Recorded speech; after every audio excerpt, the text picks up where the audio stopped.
দিনের পথে দিনই চলে যায়, কৃষ্ণ ভজন তো আর হলো না। কখন হবে বাবা? হ্যাঁ, সময় চলে গেলে করলে কি হবে? 12টা বেজে গেলে হবে? ভজনের সময় কখন? ভজনের সময় কখন বাবা? বলি এখন। যখন এসেছে তখনই ভজন করতে হবে, কারণ সময় গেলে ও সময়ে ভজন হয় না। কৃষ্ণ ভজনের কোনো সময় নেই বাবা। যখনই গোবিন্দ চিন্তা আসবে তখনই ভজনটা করতে হবে, কিন্তু কাল কাল করে আমাদের কাল চলে যায়, কৃষ্ণ ভজন তো আর হলো না। শিশুকালে ভজি কৃষ্ণ কৃষ্ণ পাবার আসি, যৌবনী কালে ভজি কৃষ্ণ কৃষ্ণ আসে বানায় আসি, আর বৃদ্ধকালে ভজে কৃষ্ণ জমের তোর আসি। যেদিন এই বদন দিয়ে কৃষ্ণ বলে ডাকতে পারবো না, এই চৈতন্য দেহ চৈতন্য হয়ে পড়ে থাকবে, যেদিন চলতে পারবো না, সেদিন কি গোবিন্দ বলে ডাকলে হবে? সেদিন হরি বলে না বলে বলবেন হবি বল, হবে না। শাস্ত্রে বললে তুলবে যদি চানা মাখন সকালে সকালে তোল, আর অসময়ে ভজনে দি গঠায় গন্ডকোল। তো বাবা, এত সুন্দর মানব জন্ম পেয়ে যদি গোবিন্দ সেবায় লাগতে না পারলাম, 84 লক্ষ জনী ভ্রমণী করিতে করিতে এত সুন্দর মানব জন্ম পেয়েছি, এত সুন্দর বদনে পেলাম, গোবিন্দ চিন্তা করব, গোবিন্দ বলে ডাকবো, কিন্তু সময় পেয়েও সময় কাজে লাগলো না। যদি বাঁশি বেজে যায় তাহলে কি গোবিন্দ বলে ডাকবি? ভগবান সংকেত বাঁশি দিয়ে রাধারানীকে ডেকেছিলেন বাবা, রাধারানীকে সাজার সময় পেয়েছিলেন, পাননি। ঠিক তেমনি ভাবি আমাদেরকে ভগবান সংকেত বাঁশি দিয়ে ডাকবে, আর যেদিন সংকেতে বাঁশি বেজে যাবে সেদিন এই মায়া ত্যাগ করে সবাই আপনে করে চলে যেতে হবে।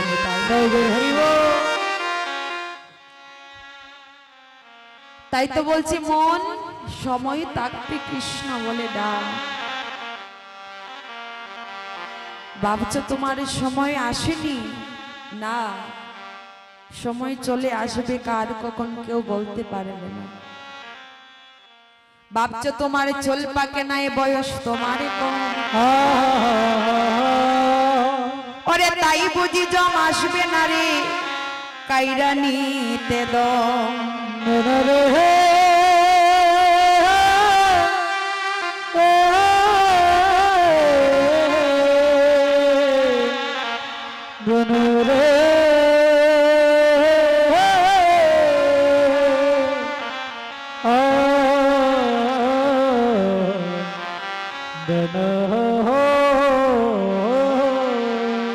মনরে বল তোমার ধারণা, সে যে জুয়ান বুড়া মানে না, তার এমনই নিয়ম, তাকলে জনম আসবে মরণ, তার এমনই ধরম। যদি তোমার জীবন থাকে তাহলেই তোমার মরণ আসবে। আমরা সবাই মরব, কেউ যে এই জগতে থাকবো বাবা তা নয়। এসেছো একা, আবার চলে যাবে একা, এই 2-4 দিনের পথের অভিনয়। শুধু মানুষে মানুষে দেখা দেখে ভালোবাসা, এই ভালোবাসা ভালোবাসা নয় গো বাবা। এই ভালোবাসা কয়দিনের জন্য? বন্ধুত্ব কয়দিন থাকে বাবা? হ্যাঁ, কয়দিনের জন্য? 2-4 দিন। যদি টাকা পয়সা থাকে তাহলে আপনার তো বন্ধুর অভাব নেই, আপনার বন্ধুর প্রয়োজন নাই, কিন্তু আপনার বন্ধু দেখবেন অনেক আছে। যেদিন দেখবেন টাকা পুড়িয়ে গেল আপনার কেউ আপনার পিছনে নেই, কারণ এই সংসার একমাত্র টাকাকে ভালোবেসে আপনার সঙ্গে বন্ধুত্ব করবে। কিন্তু এমন ভালোবাসা ভালোবাসা নয় গো বাবা, যার সঙ্গে ভালোবাসা করিলি, যার সঙ্গে প্রীতি করিলি, গোবিন্দ চরণে যাবার আশ্রয় মিলি, যার কৃপা মিলি, তার সঙ্গে ভালোবাসা করো। কিন্তু বাবা দেখুন আমাদের দুর্ভাগ্যটা কেমন, ভগবান কৃপা করে আমাদের অঙ্গনে আসি, কিন্তু আমরা কীর্তন শ্রবণ করতে পারি না। আহারে, অনেক সাধনার ফলে বাবা পূর্বজন্মে সুকৃতি থাকলে মহাপ্রভু এমন ভাবে সেবা সঙ্গনে আসেন, ভক্ত সঙ্গ সাধু সঙ্গ হয়। কিন্তু আমাদের দুর্ভাগ্য এটাই যে মহাপ্রভু আমাদের কৃপা করে, কিন্তু আমরা ধৈর্য ধরে কীর্তন শ্রবণ করতে পারি না। আজ এই সেবা সঙ্গনে কীর্তন চলছে, কিন্তু দেখুন কি অবস্থা। কি হবে কীর্তন দিয়ে বাবা? আর কীর্তন শ্রবণ করলে যদি আমরা কীর্তন দিতে পারি, চেষ্টা করবেন মহাপ্রভুর সম্মুখে বসি সুখের কথা না বলুন বাবা, দুঃখের কথা অত্যন্ত একটু বলবেন মহাপ্রভুর কাছে। কারণ আমরা সুখ পেলে তো মহাপ্রভুকে ভুলেই যাই। ঠিক বললাম তো বাবা? হ্যাঁ, আমরা সুখে থাকলে একবারও কৃষ্ণ বলে ডাকি না, কিন্তু যেদিন দুঃখ আসি সেই দুঃখের কথাগুলো একবার হলে গোবিন্দের কাছে বলি। কিন্তু গোবিন্দ যদি দুঃখ পায় সেটা তো আমরা শুনতে রাজি নয়।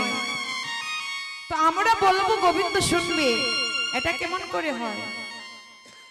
সময় থাকতে করুন, সময় থাকতে ভজনা করুন, বেলি অবসান হয়ে গেলে আর হবে না।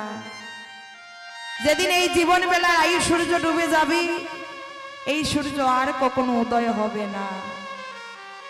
উদয় হবে বাবা? হ্যাঁ, তো আজ দেখুন বিকাল বেলা সূর্য অস্ত চলেছে, আবার প্রভাত সময় সূর্য উদয় হবে। কিন্তু যদি আমার মানব জন্মের আয়ু সূর্য একবার ডুবে যায়, ওই সূর্য আর কখনো উদয় হবে না। জীবনের বেলা অবসান হয়ে গেলে বেলি অবসান হয়, আবার ফিরে আসে। কিন্তু জীবনে বেলা অবসান যদি একবার হয়ে যায়, সেই জীবনে বেলা আর আসবে না।